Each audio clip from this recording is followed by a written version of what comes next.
അതായത് നമ്മുടെ റീൽസ് മന്ത്രിക്ക് വിദേശത്ത് നിന്ന് ബാങ്കോക്കിൽ നിന്നാണെന്ന് തോന്നുന്നു അവിടെ നിന്ന് ഒരു ചെറിയ സമ്മാനം കിട്ടി. അത് വാങ്ങിക്കാൻ കുടുംബസമേതം ഇവിടെ നിന്നെല്ലാം കെട്ടിപ്പെറുക്കിയൊക്കെ പോയായിരുന്നു. എന്റെ ഈ നേട്ടത്തിൽ ഓരോ മലയാളിയും അഭിമാനം കൊള്ളണം, ഇതൊരാഘോഷമാക്കി മാറ്റണം. നമ്മളെ ഭരിച്ച് മുടിച്ചുകൊണ്ടിരിക്കുന്ന ആളുകൾക്ക് ഒരു ചിന്തയുണ്ട്, വിദേശ രാജ്യങ്ങളിൽ വെച്ച് എവിടെന്നെങ്കിലും ഒരു നഖം വെട്ടിയെങ്കിലും സമ്മാനമായിട്ട് കിട്ടിയാൽ അത് നമ്മുടെ ഭരണ നേട്ടമായി കാണും, ജനങ്ങളെല്ലാം അവരെ എടുത്ത് തോളിൽ വെച്ചുകൊണ്ട് 5-6 കറക്കം കറങ്ങും എന്നൊക്കെയുള്ള ഒരു ചിന്ത ഇവർക്കുണ്ട്.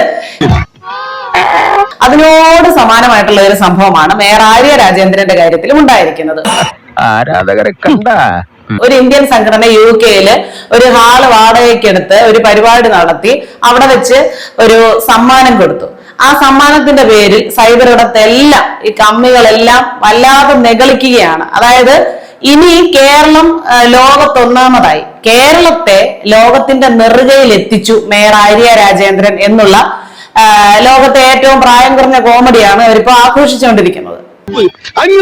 അറിയാം എന്റെ കവിതകളെയും അതിന്റെ തെളിവാണ് ഈ ബൊക്കയും ഈ മാലയും. 1000 അവാർഡുകളെക്കാളും ഞാൻ വിലമതിക്കുന്നത് നിങ്ങളുടെ ഈ സ്നേഹത്തെയാണ്. നിങ്ങളാണ് എന്നെ വളർത്തിയത്. നിങ്ങൾ തന്ന ഊർജമാണ് ഈ സിരകളിലൂടെ ഒഴുകുന്നത്. ഏതായാലും അവിടെ ചെന്ന് സാഹിബിന്റെ അടുത്ത് മൈക്കിൽ എന്തൊക്കെയോ പറയുന്നതായിട്ടുള്ള ഫോട്ടോ മാത്രമേ ഇട്ടിട്ടുള്ളൂ കേട്ടോ. വീഡിയോ ഇടാനുള്ള ധൈര്യം മേയർ കുട്ടിക്ക് ഉണ്ടാകത്തില്ല എന്ന് ഞങ്ങൾക്കറിയാം.